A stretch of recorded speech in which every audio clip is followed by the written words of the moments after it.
আসসালামু আলাইকুম। সবাই আশা করি ভালো আছেন। Welcome to my online class. আজকে আমি যে টপিকটা নিয়ে আলোচনা করতে চাই, you can see that in the screen that is called EDSL. So A stands for asymmetric, D stands for digital, S stands for subscriber, and L stands for line. So প্রত্যেকটার একটা মিনিং আছে। A stands for asymmetric. What do you mean by asymmetric?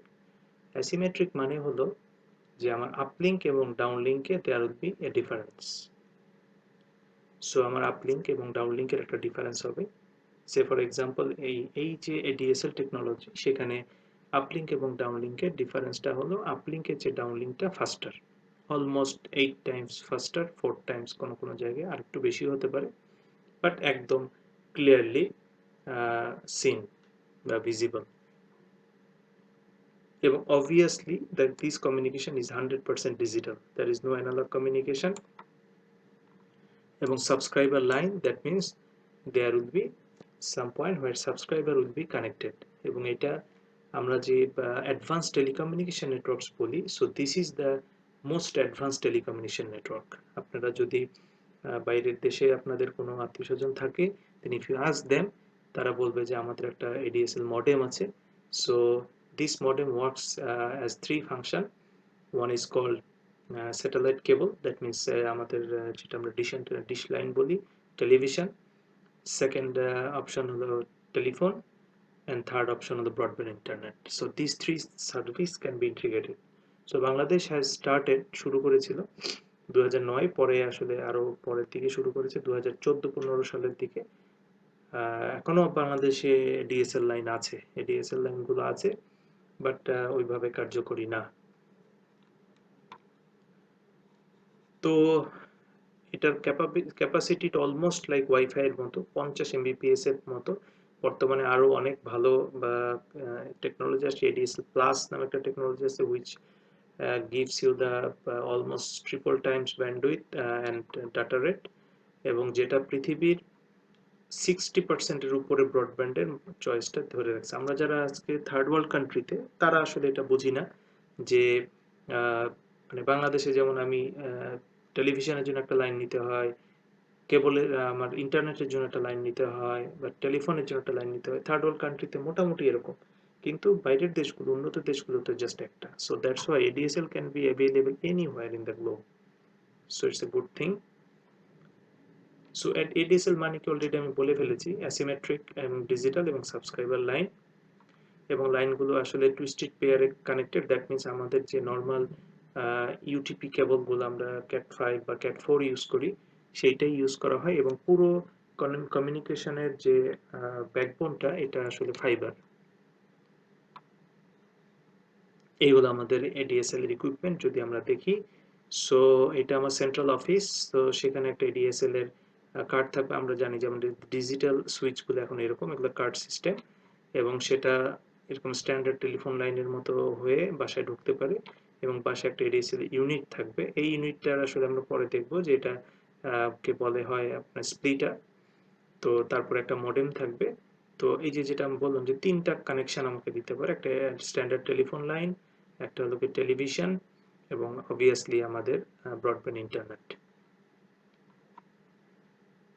So ADSL এর অনেকগুলো standard আছে, তো এইগুলো সেই standard. তো এডিএসএল 2 প্লাস এটা বর্তমানে জনপ্রিয়। সো আমরা আর যেটা সবচেয়ে কমন, সেটা হলো যে আমাদের এই স্ট্যান্ডার্ডটা এডিএসএল 2, এবং ক্লিয়ারলি ভিজিবল আপস্ট্রিম এবং ডাউনস্ট্রিমের মধ্যে তাদের একটা বিশাল ডিফারেন্স। হ্যাঁ, এই কারণে এটাকে বলা হয় অ্যাসিমেট্রিক। সো এটা একটা ফানি এক্সাম্পল, লাইক আমাদের ভয়েস ব্যান্ড মডেম, আমরা মনে হয় এটা ইউজ করি নাই, আমরা ইউজ করেছি অনেক আগে। বল, তারপরে অগ্নি, এরকম কানেকশন ছিল, টেলিফোনের লাইনে কানেকশন দিতাম। ম্যাক্সিমাম 32 কেবিপিএস তার লাইন ছিল, ম্যাক্সিমাম 4 কেবিপিএস এ ডাউনলোড হতো, মানে লাইফ ওয়াজ গ্রেট। একটা একটা ডাউনলোড, আমরা মুভির কথা তো চিন্তাই করতাম না তখন, এই ধরনের মুভির সার্ভারও ছিল না। একটা MP3 নামাতে আমাদের 5-6 ঘন্টা লাগতো। সো কোথায় চলে গেছে আসলে টেকনোলজি। সো তারপরে আমরা ISDN নামে একটা টেকনোলজি আছে যেটা 64 kbps পর্যন্ত ডাটা রেট সাপোর্ট করে। তো এইটা আসলে আমাদের বাংলাদেশে আমরা ইউজ করিনি, বাট বহির্বিশ্বে ছিল। এরপরে ADSL যেটা এনহ্যান্স কপার, এগুলো দুটোই কপার লাইন ছিল, বাট এটা এনহ্যান্স কপার। এনহ্যান্স কপার মানে আমাদের নর্মাল কপারের সাথে ফাইবারকে অ্যাড করা হয়েছে। তো এই ADSL যদি আমি ধরি, মানে এটা স্পিড কম্পারিজন, এটা যদি মোটরসাইকেল ধরি, তাহলে আসলে হাইব্রিড যেগুলো, যে কপার ফাইবার মিলানো, সেটাতে আমরা যদি ADSL 2 বা ADSL প্লাস বলি, তাহলে সেটাকে আমরা ফেরারির সাথে তুলনা করতে পারি। এবং যেটা পিওর ফাইবার, যেটা হলো FTTH বলে, ফাইবার টু দ্য হোম, যখন ফুল ফাইবার হয়ে যাবে তখন we can convert or we can compare it with rocket. So within 15 years আমরা এখান থেকে এখানে চলে গেছি। So huge. এবং উইদিন কাপল অফ ইয়ার্স এর মধ্যে আমরা এখানে চলে যাবো অলরেডি। একটা ফানি এক্সাম্পল DSL এর স্পিড কম্পারিজন বোঝানোর জন্য। সো এইগুলো আসলে টেলিফোন লাইনগুলোর কথা। আমাদের আসলে ব্রডব্যান্ড ইন্টারনেট তো অলরেডি গিগাবিট ইথারনেটে আমরা চলে গেছি, তো সেটার সাথে আসলে এখানে কম্পেয়ার করা হয়নি। ADSL এর রেঞ্জ, এটা একটা খুব ইম্পর্টেন্ট, যে ADSL অবশ্যই, যেহেতু ফাইবারে আমাদের ব্যাকবোনটা করা, এটা হলো ডিস্টেন্স সেন্সিটিভ। সো এটার ম্যাক্সিমাম রেঞ্জ, যেহেতু আমাদের এটা কোনো একটা এলাকায় আসলে আমাদের মাল্টিগ্রেড ফাইবার দিয়ে দিতে হবে, সিঙ্গেল মোড ফাইবার দিয়ে হবে না। তো আমরা জানি যে সিঙ্গেল মোড ফাইবারের চেয়ে মাল্টিমোড ফাইবারের ক্যাপাসিটি এবং তার কম। তো এখানে তার রেঞ্জটা হলো ম্যাক্সিমাম 5 to 6 কিলোমিটার। তো এর পরপর রিপিটার বসাতে হবে। সো রিপিটার যদি না বসাই, তাহলে আমি এই রেঞ্জের ভিতরে থাকতে হবে। তো এটা একটা ওয়্যার সাইজ, যে AWG মানে আমেরিকান ওয়্যার গজ, এটা একটা স্ট্যান্ডার্ড আছে, তাতে ওয়্যার সাইজ আমাদের এই যে এইগুলো দেখেন, মানে আমাদের ফাইবারগুলো কত ছোট, 0.5 মিলিমিটার, চিন্তা করা যায়। তো সেক্ষেত্রে আমরা 5.5 কিলোমিটারের মধ্যে যদি আমরা এই স্ট্যান্ডার্ড ইউজ করি, 1.5 থেকে 2 Mbps পাবো। তো এটা একটা ব্যাপার। তো আমাদের লার্জার ডিস্টেন্সের জন্য আসলে ফাইবার অপটিক যদি করে, তো সেটা ওয়্যারলেস লোকাল লুপ একটা টেকনোলজি আছে। সো এই লোকাল লুপ দিয়ে যদি তারা ফাইবার অপটিকটা ওয়্যারলেস না করা হলো, লোকাল লুপ দিয়ে যদি পুরোটাকে ফাইবার করা হয়, সেক্ষেত্রে এটা আসলে অনেক সহজ হয়ে যাবে।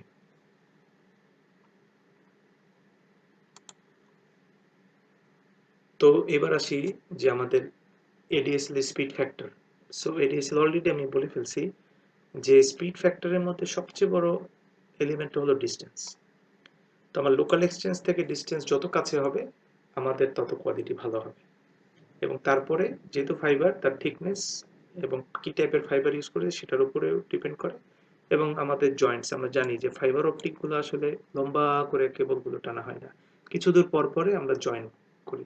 এবং জয়েন্টগুলো আমরা যেই নিয়মে করি, আপনার ওই যে এটা তো আমাদের বৈদ্যুতিক কেবলের মতো না, যে ছিঁড়ে তারপরে তামার তারগুলোকে পেঁচিয়ে লাগিয়ে দিই। এটার সিস্টেমটার নাম কি মনে আছে আপনাদের?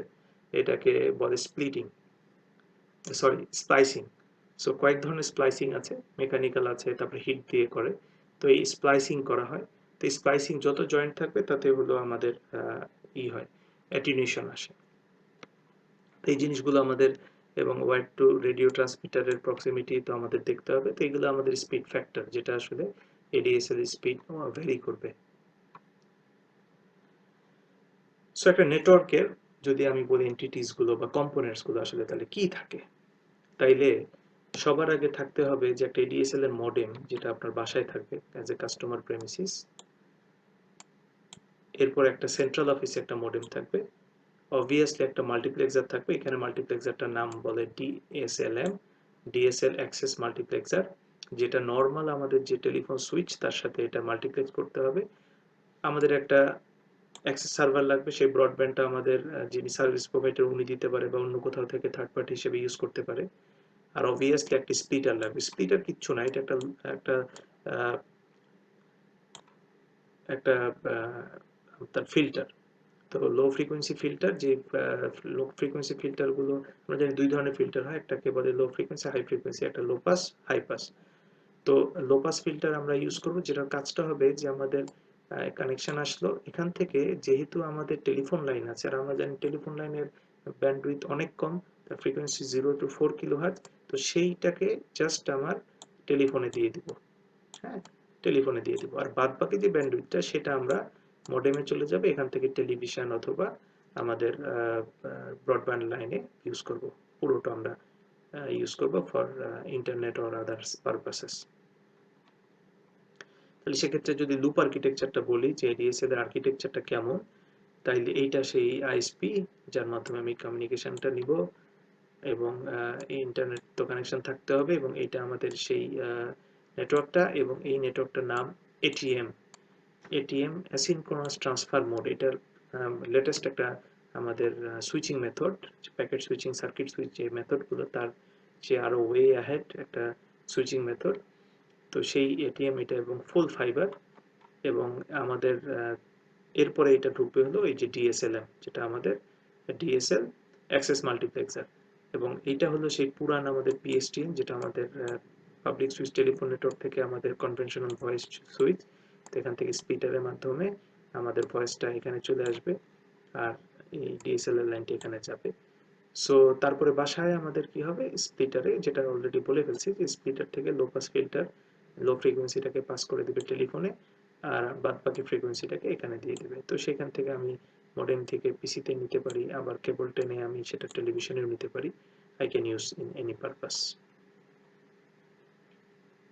So then if I want to deploy the ADSL at my home, so what I need to have a telephone line, একটা activated telephone line লাগবে, একটা ফিল্টার লাগবে, একটা মডেম লাগবে, আর obviously আমার একটা ISP লাগবে। So telephone line is a must. এটা একটা important issue.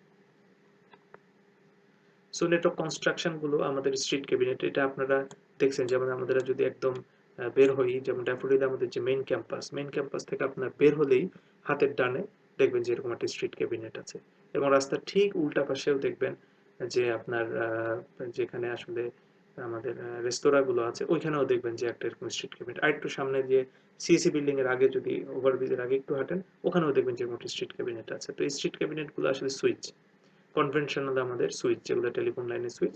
তো সেখান থেকে ডিস্ট্রিবিউট হয়ে দুভাবে আসতে পারে, ওভারহেড আসতে পারে, এটা ফিডার বলে। তো এই ওভারহেড ফিডের মাধ্যমে বাসায় আসতে পারে, অথবা আন্ডারগ্রাউন্ড।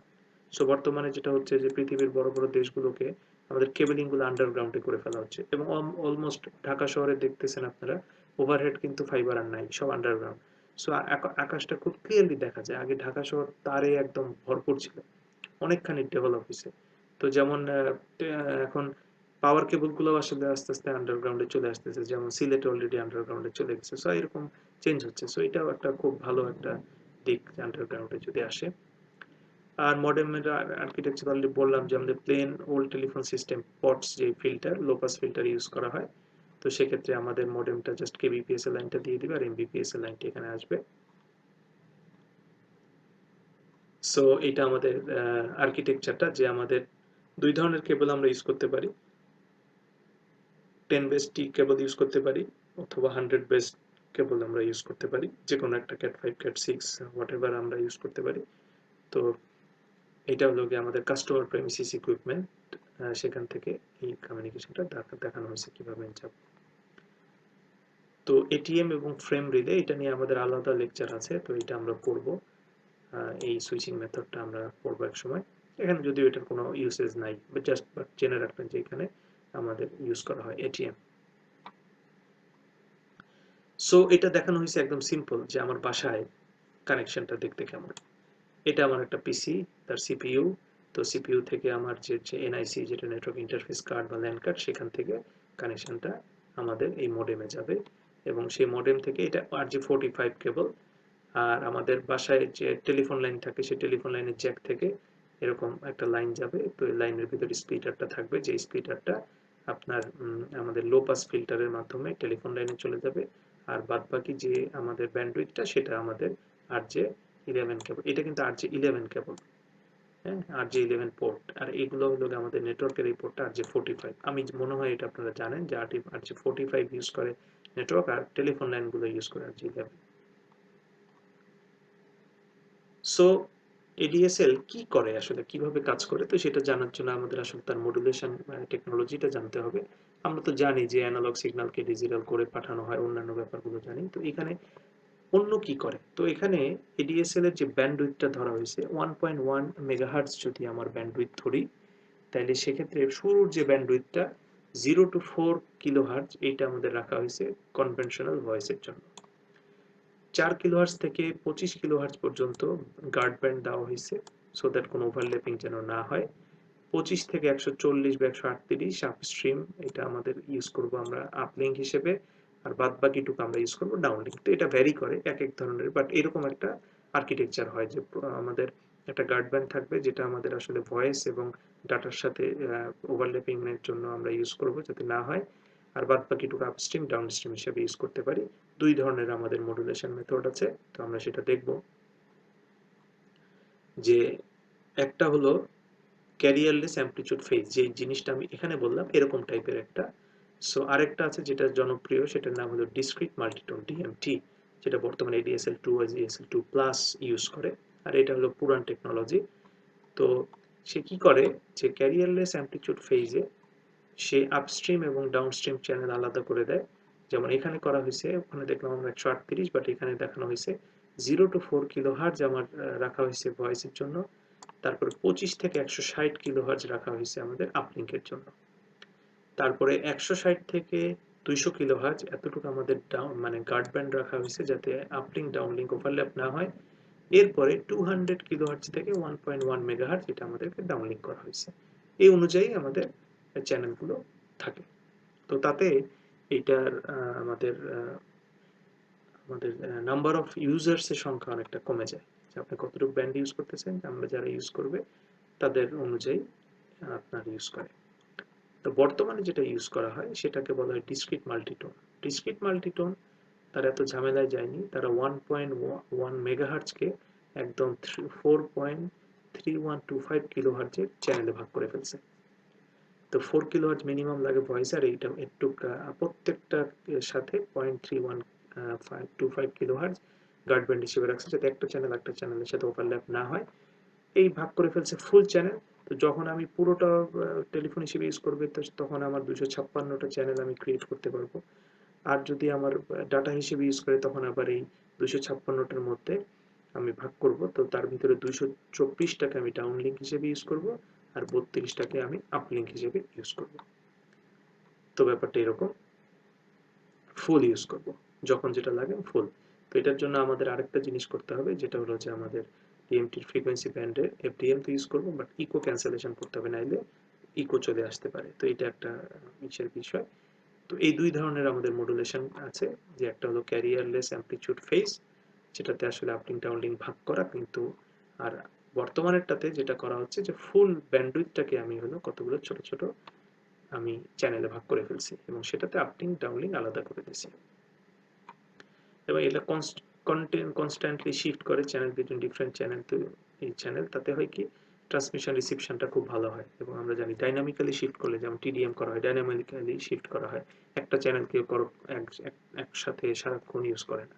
এটা একটা খুব সুবিধা। সো এটা আমাদের ADSL নেটওয়ার্ক প্রোটোকলের আর্কিটেকচার। তো এটা আমরা তো বলেছি যেটা আমরা অন্য একটা লেকচারে পড়বো।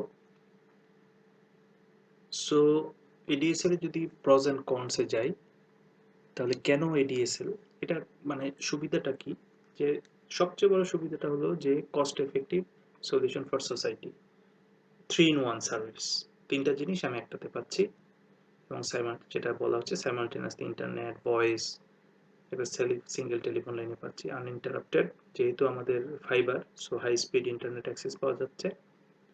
সো ডাটা সিকিউরিটি, এটা কেন সেটা আসলে কতটুকু সিকিউর ডাটা দেয় সেটা আসলে বলা ডিফিকাল্ট, যেহেতু একটা জায়গা থেকে আমাদের জেনারেট হচ্ছে সেক্ষেত্রে সিকিউরিটি বলা যেতে পারে, এবং অবভিয়াসলি যেহেতু ফাস্টার ডাউনলোড স্পিড, বাট ডিসঅ্যাডভান্টেজ যেটা হলো যে ডিস্টেন্স সেন্সিটিভ, যেটা বললাম ফাইবারের কারণে আপলোডটা স্লোয়ার, এবং অবশ্যই আরেকটা ব্যাপার সেটা হলো ফোনের লাইনটা লাগবেই। তো যারা আমরা স্টুডেন্ট, আপনার বাসায় আপনি মেসে থাকেন, এখানে তো আপনি একটা টেলিফোন লাইন ইউজ করবেন না। তো এটা আসলে যারা রেসিডেন্সের জন্য খুবই ভালো ADSL। তো এখানে একটা কাস্টমার প্রেমিসিস ইকুইপমেন্ট দেখানো হচ্ছে, যে ADSL যে মডেমটা এটা আসলে দেখতে কেমন, ইকুইপমেন্টগুলোর সাথে আমরা পরিচিত হব। সিপিই বলে, কাস্টমার প্রেমিসিস ইকুইপমেন্ট। সো এটা একটা UT300R একটা সিপি, একটা আমাদের মডেম। তো এটার দুটো পোর্ট আছে, একটা হলো RJ45, একটা RJ11। আমরা জানি RJ11টা আমরা ইউজ করি টেলিফোন লাইনের জন্য, আর 45টা ইউজ করি ফর ডাটা, এবং সেটা আমাদের এই ডিএমটি সাপোর্ট করে, মানে কোন কোন মডুলেশন সেগুলো সাপোর্ট করে। T1 ক্যারিয়ার, যেটা আমাদের টেলিফোন লাইন ক্যারিয়ার, এটা সাপোর্ট করে। দুটো মোডে রান করে, এটা সোয়াপেবল, একটা থেকে আরেকটাতে সোয়াপ করা যায়। ব্রিজ এবং রাউটার মোড, এটা আমরা দেখবো কাকে বলে। অবভিয়াসলি আইপি সাপোর্ট করে, ডিএসসিপি সাপোর্ট করে, এগুলো নর্মাল আমাদের আইপির যেসব জিনিসগুলো সেগুলোতে আমাদের এগুলো সাপোর্ট করে। তো কাস্টমার প্রেমিসিসে আমাদের যদি ইনস্টলেশন হয়, এটা দেখতে কেমন হবে। টেলিফোন লাইন থেকে RJ11 লাইন স্প্লিটারের মাধ্যমে টেলিফোনে যাচ্ছে, আবার স্প্লিটার এডিএসএল মডেমে যাচ্ছে, সেখান থেকে RJ45। আমি যদি টেলিভিশন ইউজ করি তাহলে সেক্ষেত্রে RJ45 কেবলটাকে আমি একটা সেট টপ বক্সে লাগাবো, এবং সেই সেট টপ বক্স থেকে দেখবেন আপনারা যারা আকাশ বা ডিশ এখন ইউজ করে তাদের দেখবেন একটা সেট টপ বক্স দিয়ে দেয়, ওই বক্সের পরের সাথে কানেকশনটা হয় এবি পোর্ট, HDMI পোর্ট, সেটার সাথে কানেকশন। তো এটা এখানে ওইরকম একটা সেট টপ বক্স থাকবে। আর মাল্টি ইউজার যদি আমার থাকে সেক্ষেত্রে আমি খুব সহজে একটা সুইচ, একটা হাব, একটা রাউটার আমি বসাই নিতে পারি, সেখান থেকে আমি মাল্টি ইউজার সাপোর্ট করতে পারবো, কোনো সমস্যা নেই। মাল্টিপল ফোন তো আমরা ইউজ করছি, সে একই জিনিস, কোনো সমস্যা নাই। এটা আমাদের POTS এর ফিল্টারটা, যেটা সেপারেট করে দিবে এটা আমাদের যেহেতু জানি যে আমাদের হিউম্যান ভয়েস, সেই এটা লো পাস ফিল্টার এটাই করে দিবে। আর হাই পাস ফিল্টারটা আমাদের ডিজিটাল লাইনটাকে পাস করে দিবে। সো আমরা কিছুক্ষণ আগে দেখলাম যে দুটো মোডে রান করে, একটাকে বলা হয় ব্রিজ মোড, একটাকে রাউটার মোড। এখন এইটার ডিফারেন্সটা খুব সহজ, যারা আপনারা কম্পিউটার নেটওয়ার্কস পড়েছেন তাদের কাছে যদি এটা আমি দেখাই তাহলে খুব সহজ। যে ব্রিজ মোড মানে একটা সেকেন্ড লেয়ারের ডিভাইস, ওএসআই মডেলের সেকেন্ড লেয়ার, ডাটা লিঙ্ক লেয়ারের। আর রাউটার আমরা জানি থার্ড, মানে নেটওয়ার্ক লেয়ারে। তো তাতে কি হচ্ছে যে আমার এই যে এন্ড ডিভাইসগুলো, এই এন্ড ডিভাইসগুলোতে যদি ব্রিজ মোডে রান করি তাহলে যেখান থেকে আমি সার্ভিস প্রোভাইডার আমাকে সার্ভিস প্রোভাইড করতেছে সেখান থেকেই আমার এর জন্য আইপি অ্যালোকেট করা হবে। আর যদি রাউটার মোডে আমি রান করি, সেহেতু আমার যে রাউটারটা, এই রাউটারটা কি করবে, এই রাউটারই আমাকে আইপি দিবে, ঠিক আছে। তো আমার তখন নেটওয়ার্ক অ্যাড্রেস ট্রান্সলেশনের কাজ করবে, করে আমাকে যার যেটা কানেক্টেড হবে তার সাথে আইপি দিবে। এই হলো ডিফারেন্স, আর কোনো ডিফারেন্স নাই। তো সেক্ষেত্রে আমার ফুল কানেক্টিভিটিটা এতটুকু, পিপিওই যে সেশনটা, আর এখানে পিপিওই সেশনটা এতটুকু হবে, তারপরে আমাদের অ্যাড্রেস ট্রান্সলেশন হবে। সো আমাদের ব্রিজ মোড হোক, রাউটার মোড হোক, মাল্টি ইউজার সাপোর্ট, কোনো সমস্যা নেই, শুধুমাত্র সুইচ বসে আমরা ইউজ করব। এবার আমরা দেখি যে DSLM, যেটা ডিএসএল অ্যাক্সেস মাল্টিপ্লেক্সারটা দেখতে কেমন। তো এটা আমাদের কপার কেবলের আমাদের এগুলো, যেটা আপনারা দেখেন ওই যে পোল রাস্তার দেখা যায়, POTS অনেক আগের টেলিফোন সিস্টেম, এটা এখন দেখা যায় না। এবং তার সাথে DSLM, এই যে সেই ক্যাবিনেট রাস্তায়, এটা আসলে বাইরেই থাকে। তো এই ক্যাবিনেটের ভিতরে এই যে এগুলো হলো সুইচ।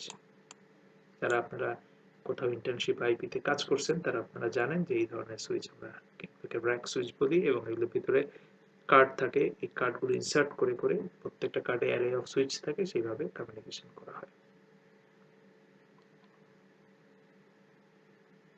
তো আমাদের ডিএসএল এর যদি ডিপ্লয়মেন্ট হয় সেক্ষেত্রে এটা টেলকো সুইচ যদি হয়, এই টেলকো সুইচ থেকে আমাদের তখন এই ডিএসএলএম, টেলকো সুইচ থেকে আমাদের নর্মাল টেলিফোন লাইন যাচ্ছে, এই যে নর্মাল টেলিফোন লাইন, আর এখান থেকে ডিএসএলএম কি করবে, কিছু ডিএসএল লাইন করবে, করে তারা মাল্টিপ্লেক্স হয়ে এইভাবে তারা যাবে। তো এটা নর্মাল লাইন এবং ইসের সাথে কম্পিটিটিভ, কোনো সমস্যা নেই।